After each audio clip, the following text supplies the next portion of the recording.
Good morning, everybody. Welcome. Happy Thursday. Happy welcome back to 20-degree weather. I thought we were out of it, but at least it's not snow and ice, so that's good. My name is Paul Ozzie. I'm your current Georgia chapter president, so I'd like to welcome everybody here today. Thanks for coming out. We've got a great program on leasing strategies, and as we all know, leasing is the backbone to what we do, no matter what it is, whether you're in investments or management or leasing or what have you. Without leasing, we don't really have much to work with. So looking forward to hearing the panel today. We have a great panel. Just a quick few announcements. Our next meeting will be in April. Our next breakfast meeting will be in April. We're not meeting in March. We're having a social instead. That social is March 13th. It's a networking social at First Citizens Bank. So keep an eye out for that. And then beginning in April, we're doing a change, and we'll be meeting the second Thursday. Is it Thursday or Tuesday? Tuesday. Yeah, it's the second Tuesday. It's April 10th. And that's going to be the trend moving forward. Be meeting, our breakfast meetings will be the second Tuesday of the month. And so you'll get lots of emails and stuff reminding, and then we may have a party for the fourth Thursday and show up and see who shows up just to have fun with that. But anyway, so again, our next morning meeting will be April 10th, the second Tuesday in April. We have our 104 classes coming up, so if there's any candidates here looking to finish up and start getting ready for the designation, that is March 3rd through 6th. Also, education after the PIN. If you need CE, it's a great way to get CE. And my understanding, you don't have to take the test, so you get to come in and refresh and then make fun of the people that have to take the test, so that's always fun. Then a couple other things. April 30th is the comp exam, which is in Nashville, and that will be the mid-year meetings as well. And April 9th will be our Capitol Hill visits. Quickly would like to thank our sponsors, our 2014 sponsors, our platinum sponsors, Marcus and Miller Chap, Ackerman, the Simpson Company, and Kitchens Kelley Gaynes. And our silver sponsors, Adams Realtors, Bull Realty, and the Commercial Real Estate Radio Show, Yates Construction, Standard Landscape, Stout, Kaiser, and Hendrick, First Colony Financial, Strategic Exchange Advisors, and Signature Bank of Georgia. For those interested, we do still have sponsorships available. You can see me or Katie or Bill Weisenkorn after the meeting if you have an interest in that. Bill's heading up that task for us. So without further ado, I'll introduce our moderator. Our moderator today is Ann Von Martin. Ann co-chairs the programs committee here for us, and she'll be moderating today. Ann's a CCIM and is an assistant vice president with the Valuation Services Group for Regions Bank. So Ann, come on up and take it away.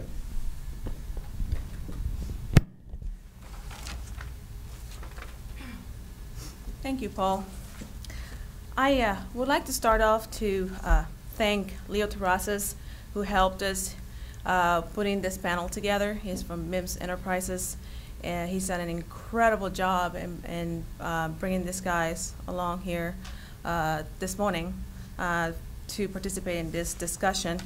I'd like to go ahead and introduce the panel for you. First off, we have Frank FARRELL.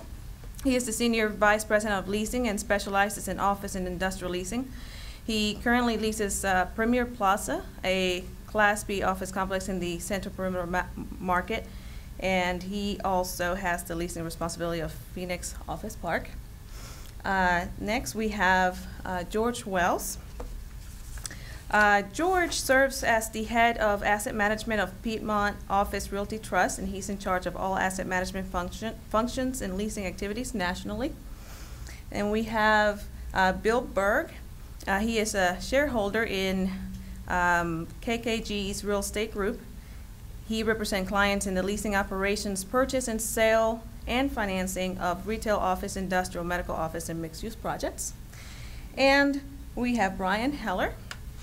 Brian is the Senior Vice President for CBRE's Landlord Representation Group in Atlanta, and he has been recognized as one of Atlanta's top office producers in the past several years. I'd like to start off. We have a little bit of, let me see, we have about 35 minutes. So I'd like to go ahead and jump into asking the gentleman to give us a very brief 30-second market update from a leasing perspective that they've witnessed in the past 12 months and their expectations for this upcoming year. And we'll start with Frank. Can you hear me? I'm not Frank Fallon. I was Frank Fallon until about 15 minutes ago, and they changed my name tag to Frank Farrell. So that's why I was a tenant in this building when I was with Equity about 12 years ago, 13 years ago, and the building wasn't quite as leased as it is today. So that's just one anecdote that confirms what is true, that the office market has certainly improved. And we were just laughing among ourselves here 10 minutes ago, saying in 2009 you'd go to a leasing group like this and everybody says, yeah, it's going great, we're hanging in there, we're hanging in there. 2010, it's hanging in there, yeah, everybody's doing well. And they really weren't. But this time when people say that they're doing better and activity's up, it's true, it is. Just look at the numbers.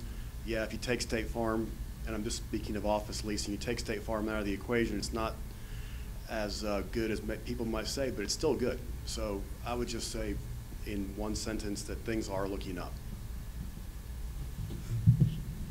Morning. If we're going sequentially, I'm up next. I look over the leasing from a national perspective, and when you look at Atlanta and where it is with the rest of the U.S., we've got a really diversified economy here. So over the past 12 months, we've been coming through the down cycle of the market, going through a transition phase in Atlanta where I think the tenant-favored approach is probably shifting more to the landlord. We're not exactly there yet, but we're certainly in the upcycle.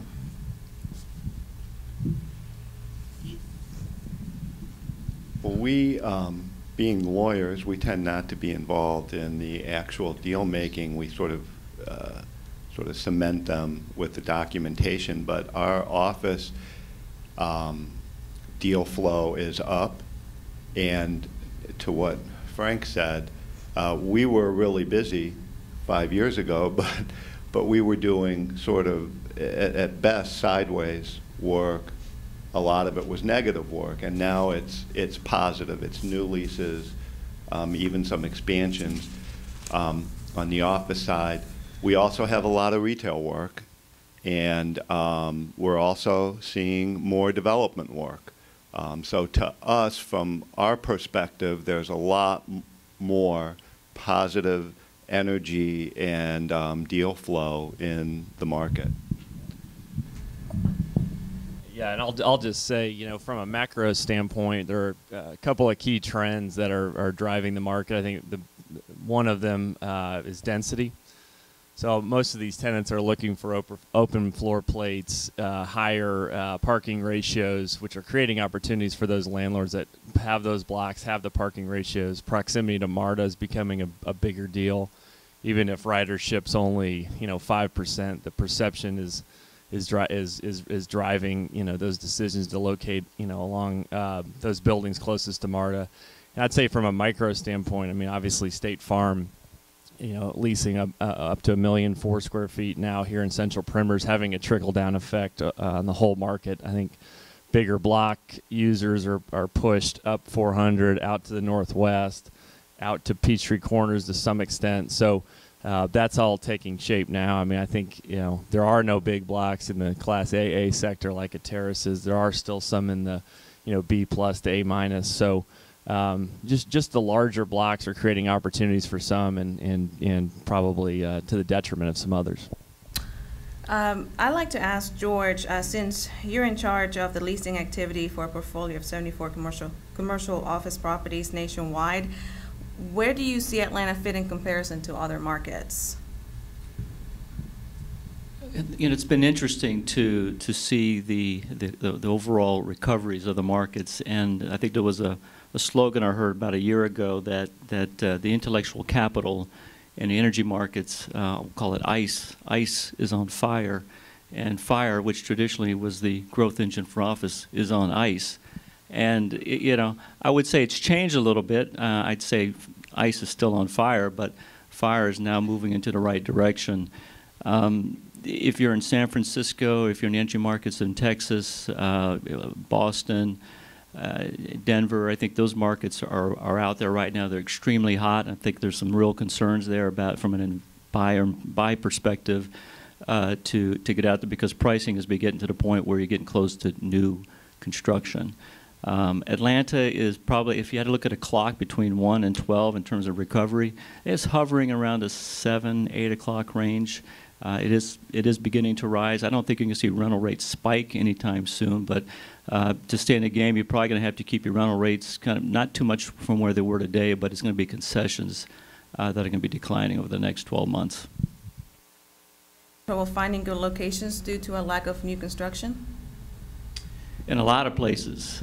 We are a very conservatively run REIT, and we're now doing a speculative development, not here, but in Houston. So Houston is on fire, and we're certainly playing along with that. But it's interesting. I think you're hearing a lot of new development here in the city from an office perspective. And certainly in Central Perimeter, it's an amazing transformation for where this market was 10 years ago. I would call it not exactly sleepy, but very suburban, and construction that's starting to talk around this particular market around the edges, just along the Lake Hearn area, certainly along the Abernathy exit off 400. It's really going to put another ceiling on where rental rates will go, because you no longer have the surface parking. You're going to have to rely on structured parking. And so the question everyone's starting to ask is, when is paid parking come to Central Perimeter? So it's just a matter of time. I would agree with that. I think that is the question that people are asking, is when is paid parking coming to Central Perimeter? And I don't know the answer to that, but it's at least a discussion matter, and that would have been unthinkable 2 years ago.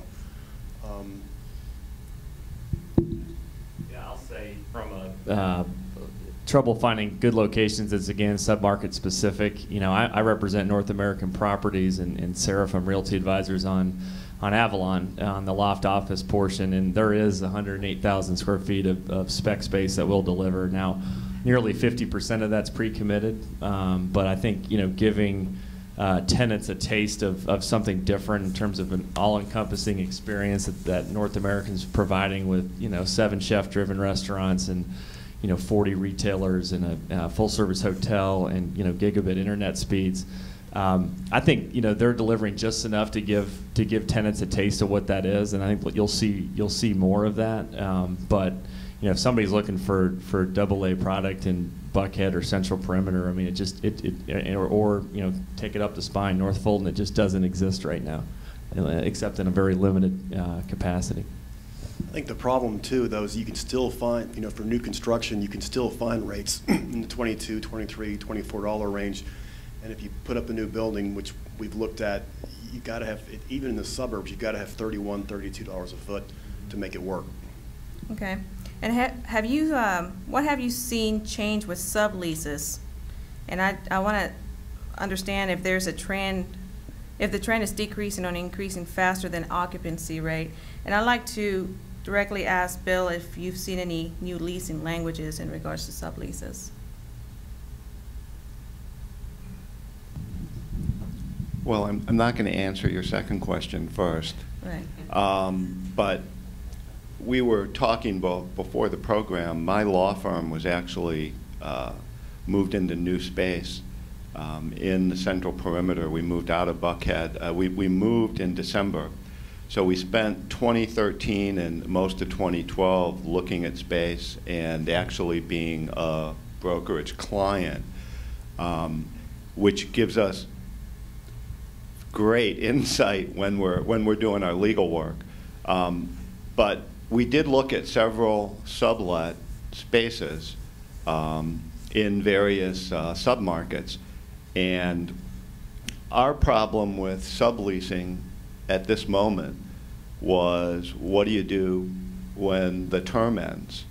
And we looked at some short-term subletting, which would have obviously led to a negotiation with the landlord at the time. We're not going to move for a 3-year sublet term, we're obviously going to negotiate additional time, but we also looked at some sublet space. We looked at 2 spaces, one that had 8 years and one that had 9 years, which was long enough to sort of meet our medium to long-term needs, but it doesn't really give us a good long-term prospect.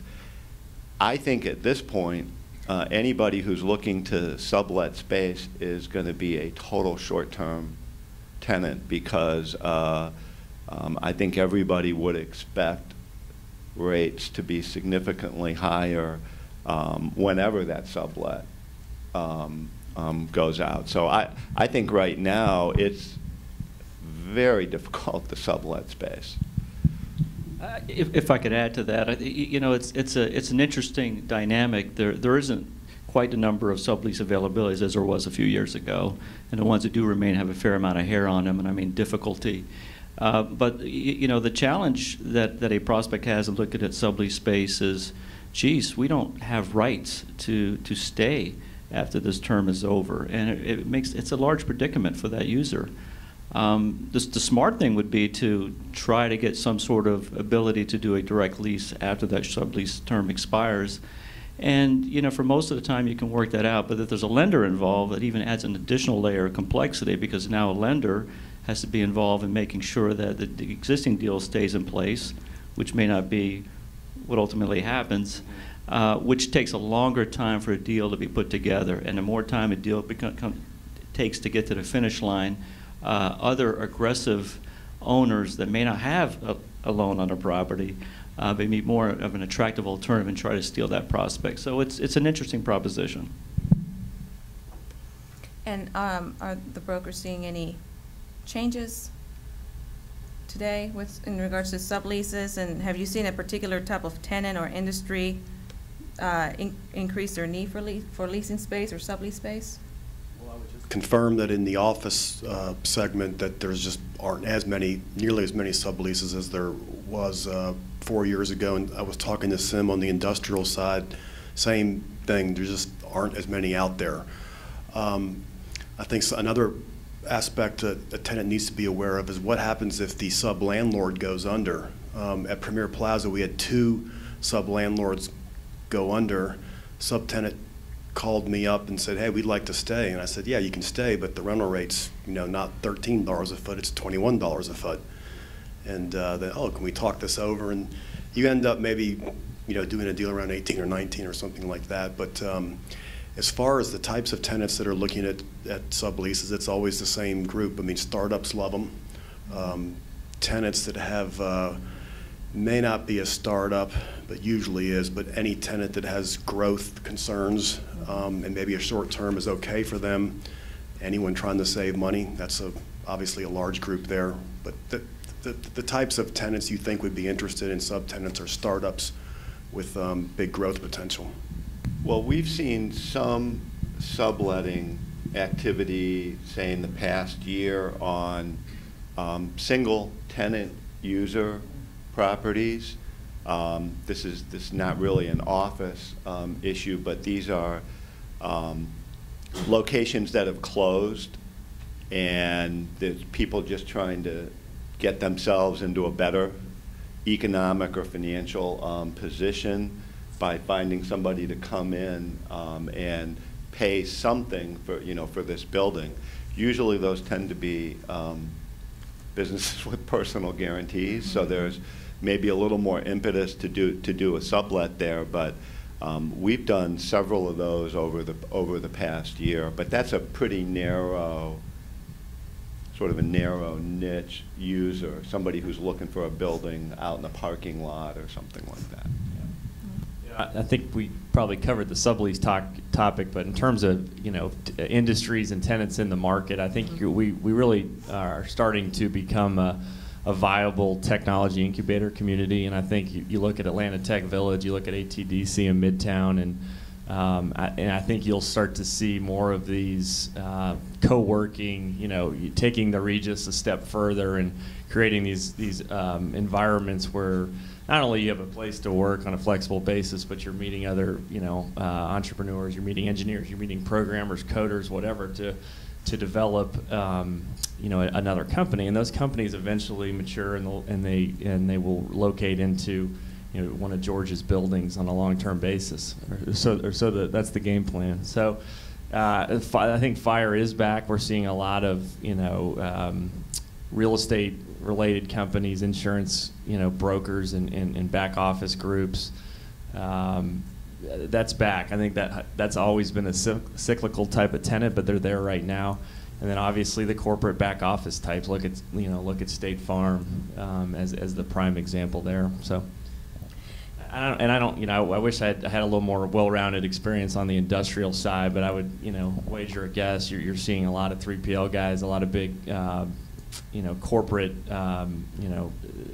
distribution hubs such as, Home Depot, Amazon, others, making moves here. I think this is from a transportation standpoint. I mean, obviously the hub of the Southeast. Brian, how do you see the impact of major recent leasing transactions such as that State Farm deal? Like I said, it's for at least the short term, it's going to create opportunities for landlords that have those blocks. I think we all know State Farm, with by virtue of the land that they purchased around their campus, some of those leases, do roll in the short term, not all of them. So you're going to see some space come back on the market. So it'll be an interesting dynamic to see who's next to fill either new buildings or some of those blocks that they leave behind. But right now, it's creating opportunities for the adjacent markets, be it Northwest, North Fulton. Yeah. And Frank, you work in the Central Perimeter market oftentimes. Does this affect your strategy in bringing in new business? It does. It makes it easier, clearly. I mean, we had Premier Plaza and Centrum.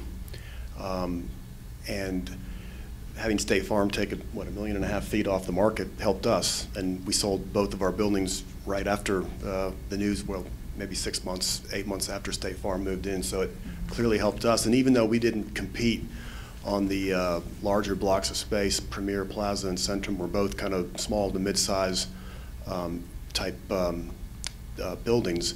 It has to have $1.5 million feet taken off the market.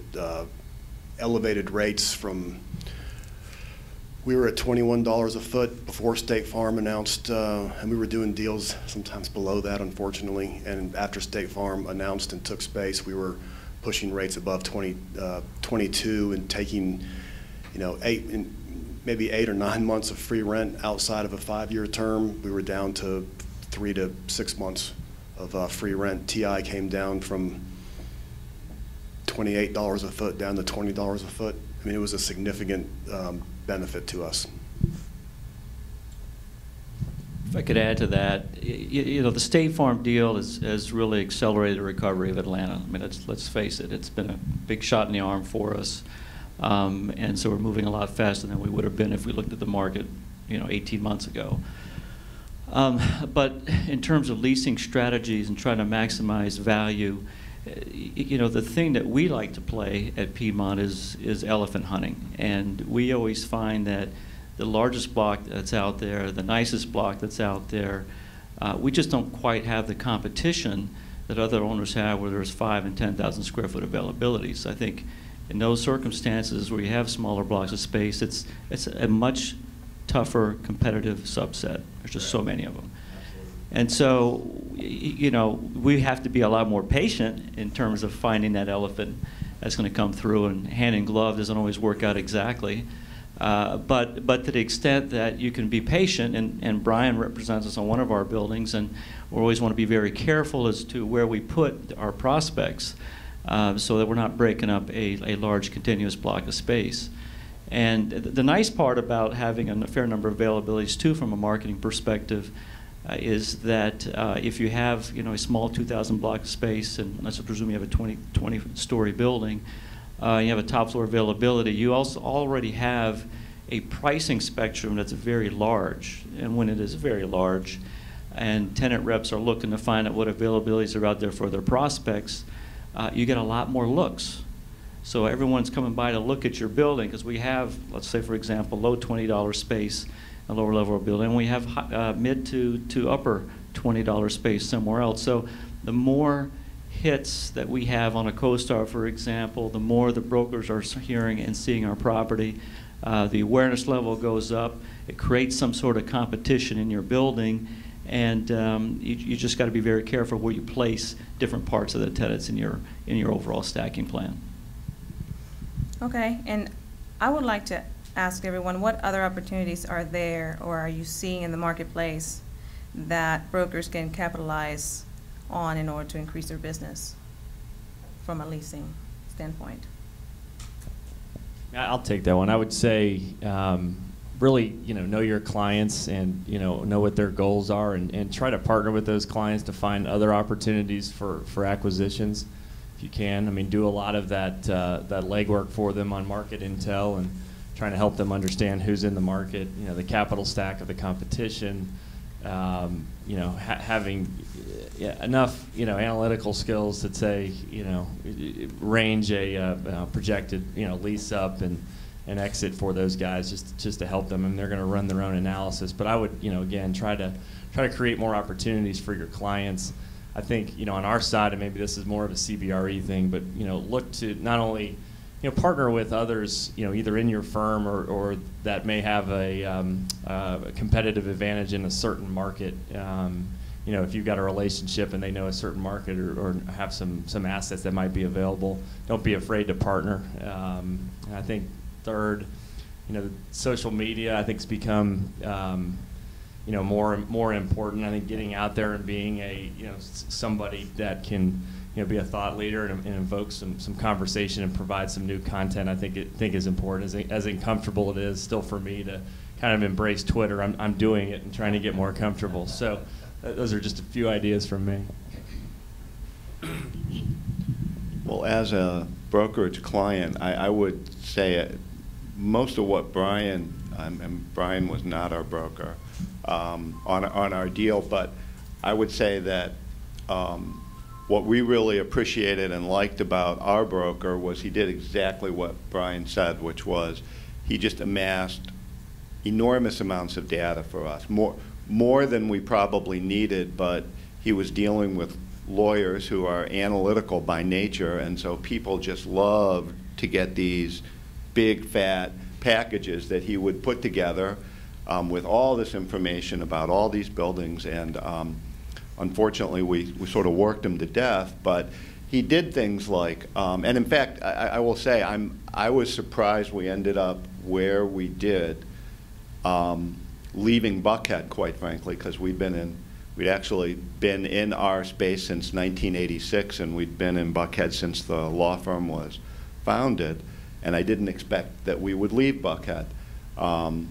But he convinced us that the criteria that we labeled what was most important to us, which was easy in, easy out, which Buckhead doesn't have any of, but that's what he heard us saying, and we had the best we could find in Buckhead, but unfortunately he pointed out to us that the landlord didn't have the economic flexibility for capital reasons, reasons with their lender, and even though we pushed them to negotiate, his analysis proved to be true.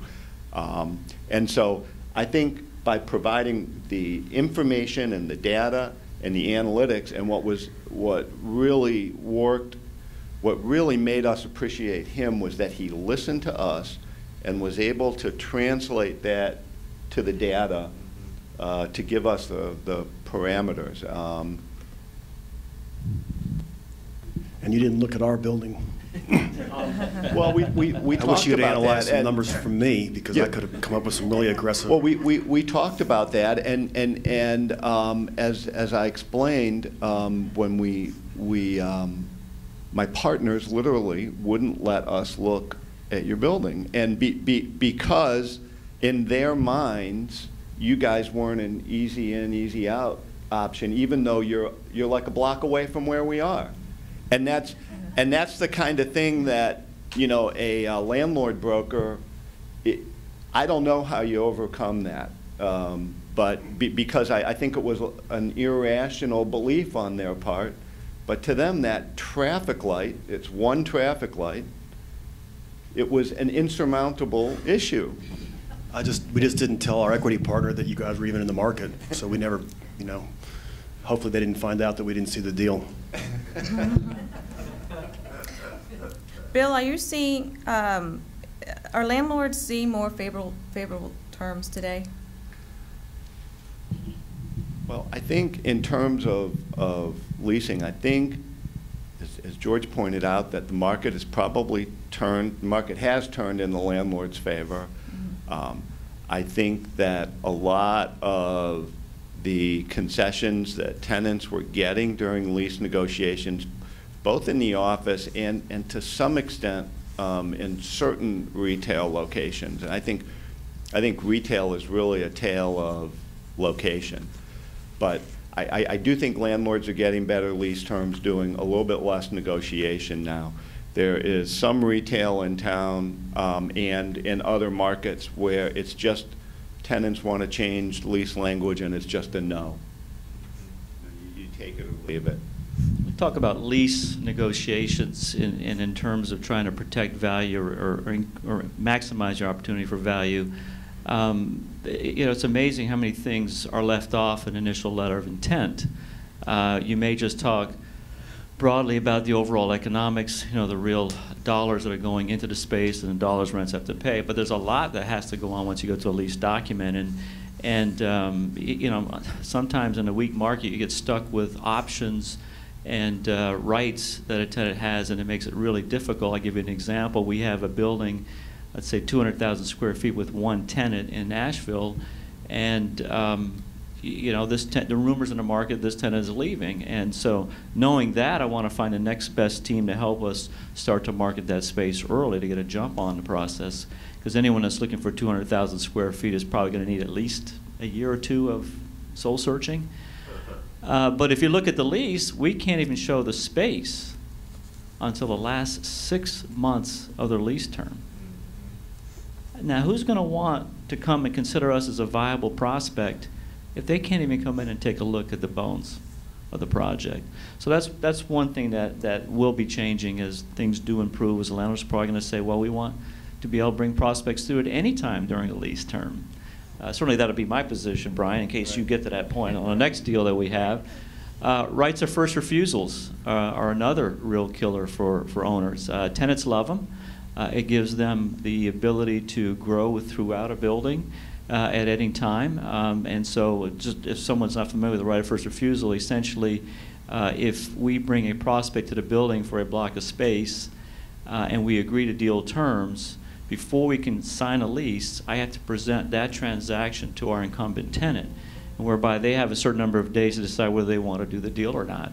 And you know, it could sit on their desk for 10 days. Well, our prospect wants to move forward on this transaction, but I can't bind ourselves to that. And so that's really problematic for two reasons. Number one, we may lose that prospect, but now the broker representing that prospect is going to say, why do I want to bring any tenants to that building? That building is poison. Every deal we bring through, the large tenant of the building has the ability to steal your deal. Let's go look at somebody else. And Lord help the leasing agent that forgets there's a right of first refusal and signs a lease and then is reminded, oh, this other tenant had a right of first refusal. It's good business for Bill. Yeah. Yeah, talk about going to someone. I love that. Lawsuit. Yeah. Lawsuit. Talk about going to someone with hat in hand. It hasn't, well, I won't say it hasn't happened to me yet, but it's happened to some people I know. We mentioned lenders today, and I just wanted to get your opinion on what challenges are we seeing with lenders and how we're overcoming these challenges. And one of the things I like to hear is if you have seen whether our lenders are funding for TIs and commissions to owners. Well, you know, from a lawyer standpoint, I would say that it's extremely difficult to get a change in loan terms or collateral once the deal is done these days. And it has been consistently for a number of years when you're not dealing with a lender who's holding a loan in their own portfolio. In other words, a securitized or a syndicated kind of loan. It's become inordinately time-consuming and expensive process, and it will frequently result in negative results. And so what that has led to, it's led to a lot of wrangling on the front end. You try and think of the situations that you would normally need approval at a later date, and you try and negotiate that into your loan documents, which in itself can be inordinately difficult. So I think that the past 5 or 6 years has really taught people to focus on how you want to deal with your lender on the front end to try and get yourself a process that you can utilize. You're still not assuring yourself a success, but at least it's going to be quicker and maybe less expensive. It's probably going to be just as expensive, but at least it'll be quicker, so you'll be able to move through the process. You know, at Piedmont, we really don't believe in property-specific financing. We like to use corporate-level financing, bonds and unsecured credit. What we found for the few property-specific mortgages that we do have is, you know, the special servicers are under an inordinate amount of strain dealing with foreclosures, special servicing, renegotiations, and so if you have a deal that you got to present to the lender for approval, you're going to find out, get in line, buddy. There's a lot of people behind you, and you just can't advance your deal until they bless the transaction. And the difficult part about that is it could be a 10, 15, or 20-day approval right, and you know, as our brokers will attest, time kills all deals. So we try to stay out of the environment and try to go all equity constantly. We just feel it's a real competitive advantage. Yeah, I think the tenant brokers are a lot smarter about this than they were 5 years ago. And a lot of the RFPs, one of the first things you'll see is, you know, what's the capital stack? What's the approval process to get your TI and LC funded? Self-help rights. If, you know, you're not paying my commission or you're not paying my client his TI.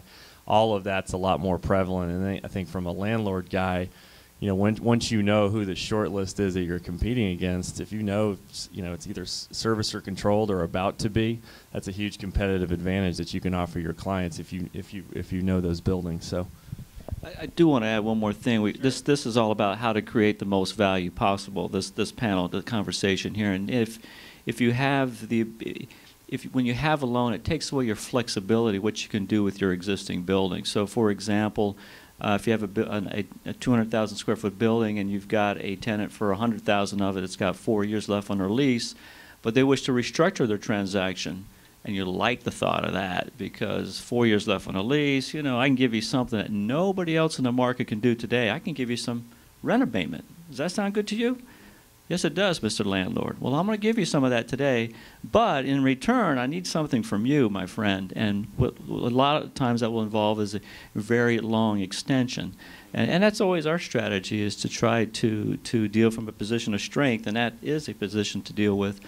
But if you had a lender involved and you have to give abatement today, they're like, are you out of your mind? We're not giving up any kind of collateral. And if you do want to restructure this lease, we need something from you, landlord, and we've seen that. And so you have to secure a large letter of credit for all the concessions you're giving much sooner than you would have been at the natural expiration of a lease. Yeah, great point. Increase of green leases, and then also like to know from Bill if you have seen any new leasing language when it comes to with respects to LEED certified buildings.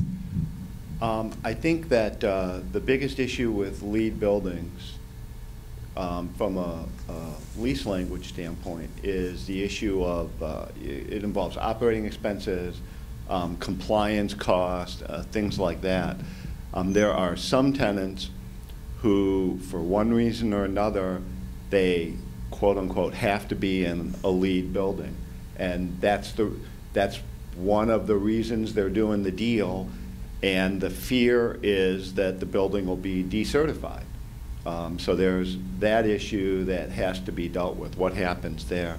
And then the other primary issue for tenants who may or may not really care that it's a LEED building, they're just worried about the expense, any additional expense that would become involved, including compliance with the standards, because one of the sort of hand-to-hand combat issues that lawyers deal with sometimes in lease negotiations is the issue of who pays for code compliance moving forward during a lease. And this is a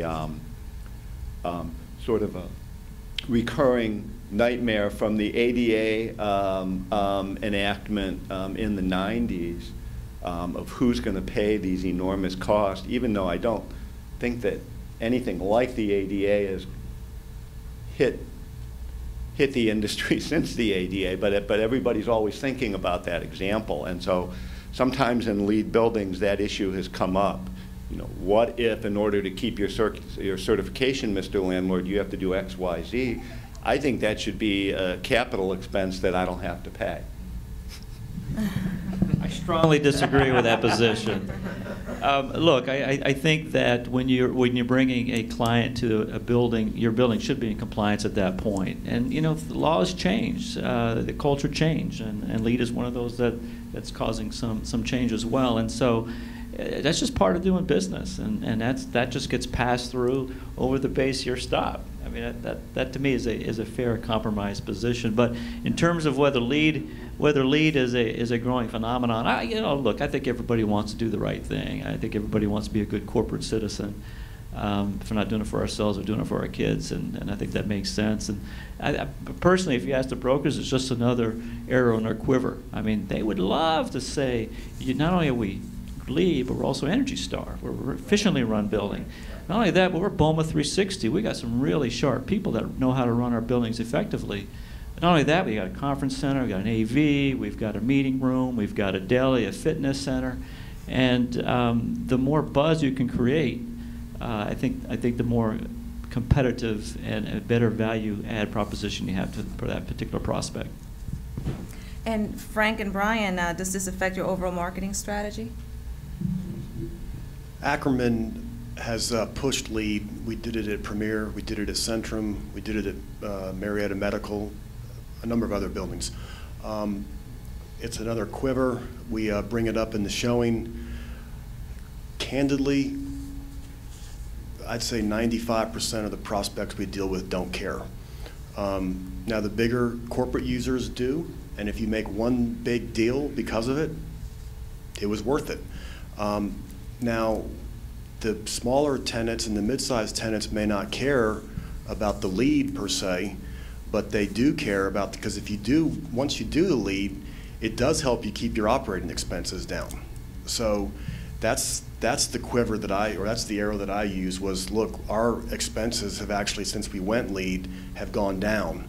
Now they may have gone down for whatever reason, taxes went down, but the expenses do go down if you have a LEED building, and the CFO of a small to mid-sized company is going to care about that. So I'd say overall it's a good thing, whether you're an environmentalist or not, whether you're just a bottom line guy. The LEED can help, and I raised it on every single showing.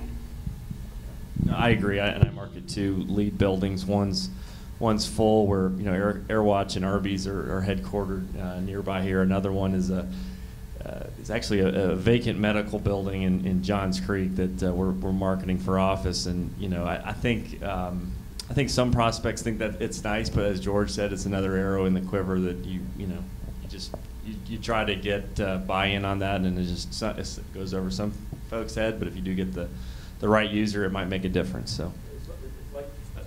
It's like a fitness center, yeah. Right? Yeah. Just to ask questions in a room. You're probably in a building that has it. How many actually use it? Okay, no said.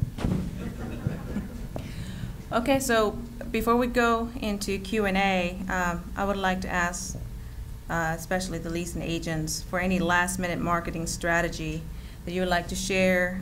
What was effective in the past that is no longer effective now with the way leasing brokers market their business and space for lease? I mean, I'll just, again, a lot of the ABCs of what, leasing brokers have done forever are still just as relevant, if not more, in terms of relationships and knowing your market. Again, I think it's just knowing the trends, try not to be all things to all people, really focus on a few core areas where you can have a competitive advantage, be that location or, a specific product type. And again, I just embrace technology and understand how to get the message out, and ultimately, serve your clients. I think it's focus.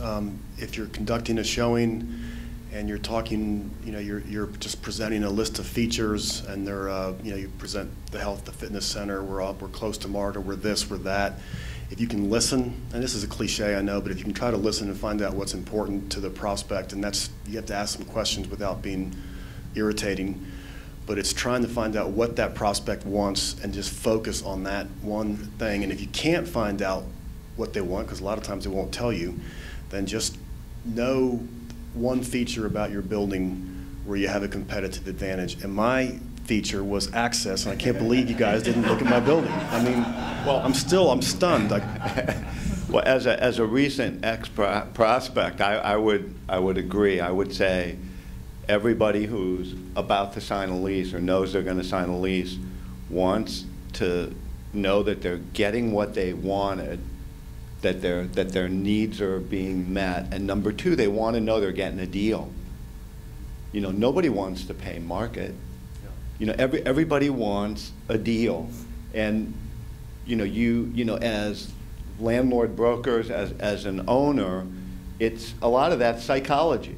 You just have to convince people that they're getting a deal, because if they don't think they're getting a deal, they're not going to sign.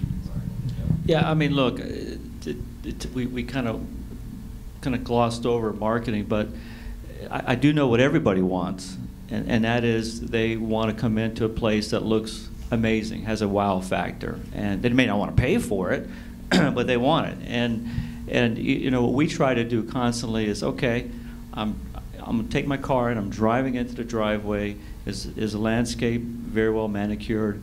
Is the driveway sealed and striped very well? When I pull up to the building, we want to make sure we have the broker parking space right at the front entrance of the building or right in the prime spot in the garage. That you don't have cobwebs on the ceiling of your garage. It's well lit so the ladies feel safe when they come through the garage. As you walk down the corridor, it's not a corridor that was put together 10 years ago, and if it was, it's been renovated in the past couple of years. So the path of experience, having a real positive highlight experience is incredible, not just there, but up to the elevator and then to your vacancy. And I'll tell you, and you guys probably see it all the time too, you go to a lot of vacancies, and it looks like someone just moved out last week. And I don't think that should, I'm glad that more people do that, but we really try to open the space up. And if you got this amazing view that you could see through from the elevator lobby, through the exterior glass of the building, out to, let's call it a skyline or maybe some amazing water feature, blow those walls out so you can see it. You don't want to feel like you have to go through a round robin to get it. And it's amazing how many landlords don't do that, and we're satisfied they don't do that. The question was about marketing too. I'm glad you reminded me, since I didn't answer it. I started at Richard Bowers and Company, and Dick was a cold caller. He was a prospector, and I don't think the cold call is quite as the feature that it was 25 years ago, but there's other kinds of cold calling. I mean, you can make some cold calling on your competitors' buildings just to see what's going on. It can be just general information gathering. And I worked for a rather large REIT who will go unnamed, and I remember someone in Chicago called us and said we needed to go out and make some cold calls, and the look of horror on the face of some of these landlord people was, I mean, I was surprised. I mean, I was like, come on, it's not asking you to go out and run a marathon. I mean, just go out and knock on 20 doors and here's a flyer and what's going on. And it's better than sitting around on the, checking Yahoo Sports out and seeing who, Georgia's third string linebacker, if his ankle's sprained or not. I mean, some of these people just, you know, like I said, I'm not going to say that I cold call every day or every week, but you know, it's a great informational gathering, intelligence gathering tool, and it's remarkable to me how many people don't do it. I don't understand that, but it worked before and it works now. Okay, well, thank you, gentlemen. This has been a great discussion. I'd like to open the floor to any questions now.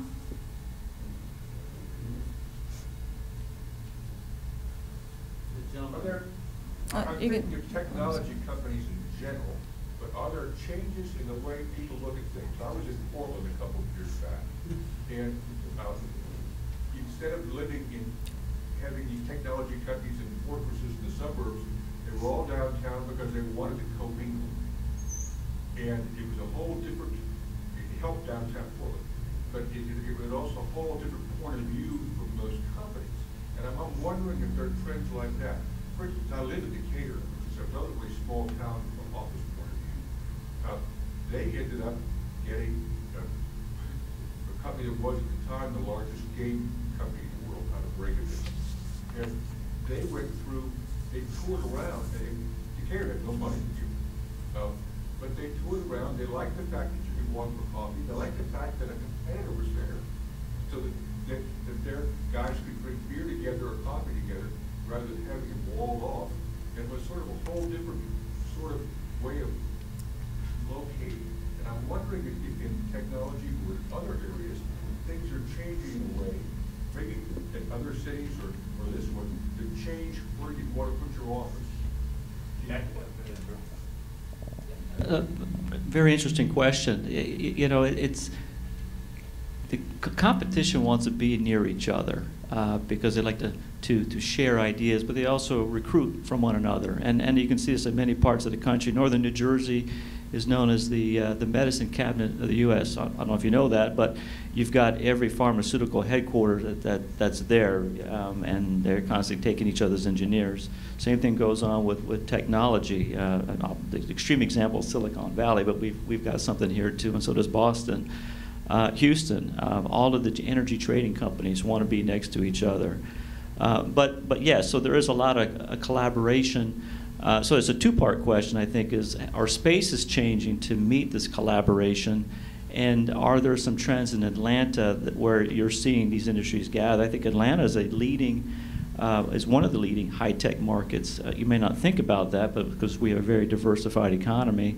But the financial tech guys are all around us. I think we have one. First Data is one of the leaders in financial tech commerce. I think Fiserv, Global Payments is down in Central Perimeter as well. I mean, there's a bunch of them. So you go ahead. Want to add to that? No, I think there's definitely a trend, as I mentioned earlier, for co-working, co-labs, people getting together and sharing resources like they haven't in past cycles. I think Atlanta, though, is such a fragmented market just by geography. There's going to be, I don't think there's one, San Jose, or there are going to be 6 or 7 clusters, I think, that these tech companies are going to flock to, whether it's Pond City Market, whether it's Midtown proper, or whether it's Alpharetta. Alpharetta's got the largest number of tech companies in Atlanta. So I think that there's going to be clusters, and I think George is right. People want to share brain power, share resources, and the competitors want to be near each other because they want to have an opportunity to pick off that talent. I think the second thing is bandwidth. I think Google Fiber, you might have noticed, shortlisted Atlanta to be one of 8 cities for that rollout. I mean, Google Fiber's rolled out in Kansas City, Austin, Texas, Provo, Utah. It's been a huge advantage. I mean, if you taking internet speeds from a gigabit to where taking to a gigabit from 10 megs a second, I mean, that's 100 times faster than what we're seeing today. And I think that's going to come to Atlanta in some form or fashion soon. And it may not be in Charlotte. It'll be interesting to watch. I mean, if you save, I guess I think the stat is 10 minutes a day, that lost time waiting on downloads, that translates to a full work week. So there's a lot of little buzzy stats I can give you on that, but those are the two trends: clustering and I think technology bandwidth. I want to add about trends for space uses, that's evolving too. I think that every prospect today wants to have another place than just the conference room to meet. Whether it's an outside patio, whether it's a meeting room down in the main lobby, you're going to see that continue to transform. Yeah, and that's a great point. All companies, but especially technology, that experience has to extend outside the four walls. I mean, there's just got to be more buzz on the street, to more hip to attract the talent. I'd like to allow one of our guests today walked all the way from the back of the room to ask his question. My name is Cole Vickers, and I'm here representing Metro Green Development this morning. We are a commercial general contracting firm, and we're an up-and-coming firm, and we are in the market for a short-term, possibly sublet lease. So hopefully we could help you guys with some of those properties if anyone would like to talk to us about it. We are also a licensed commercial general contractor, so if you guys need any help with budget pricing for tenant build-outs or rehabilitation on some of your facilities, common spaces or anything, where we can handle all that stuff. So I'm on a little bit of a tight schedule this morning, so I'm not able to hang around and chat with you guys, but I will leave some business cards here. If we can be of assistance to you guys for maybe helping fill some of your properties or help you out with new tenant build-outs. Do you have a question for the panel? No. Thank you for not asking the question. Okay. Brian or maybe George, what do you guys think? How do you think the future of State Farm will impact the Johns Creek and Johns Creek tech market? Yeah, I mean, I think State Farm, and with the sale leaseback they did up in Johns Creek on a 10-year basis, I think in the short to intermediate term, I mean, those people will be there. But I think we're all smart enough to know that by doing that, it takes that building off their balance sheet. So I don't know. We represent State Farm in some capacity, so it's a I can't say definitively even if I knew, but I would guess that long term that's a strong possibility they would consolidate on a campus. But I think there's such a long time to even if they were to leave, to backfill that. And Johns Creek in general, and we represent George's building there, is really a special place that's continuing to grow. So I think there's time to address that.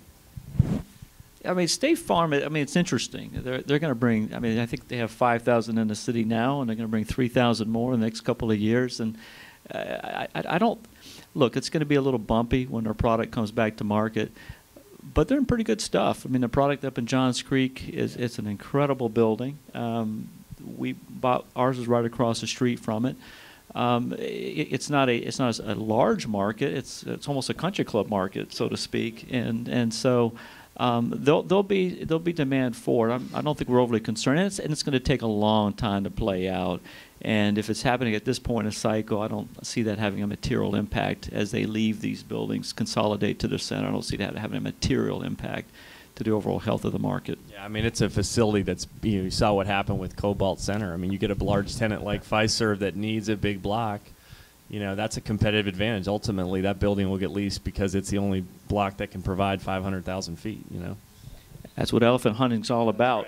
And the good thing about Atlanta, and maybe you probably know that, but you probably don't appreciate it, is that Atlanta is really one of the largest winners in corporate relocations. I mean, Spanx recently landed here. I think Carter has consolidated their headquarters from New York here recently. You can go down a list of those, and I will tell you that anytime a building like State Farm opens up in Johns Creek, I can assure you the economic development folks are just ecstatic that they have something else to pitch, because they're always working on some secret project to bring a headquarters to Atlanta. Now, we don't like it, but it creates more competition. But overall, I think it's good for Atlanta. This has been a great discussion. Thank you so much. Let's give him a round of applause.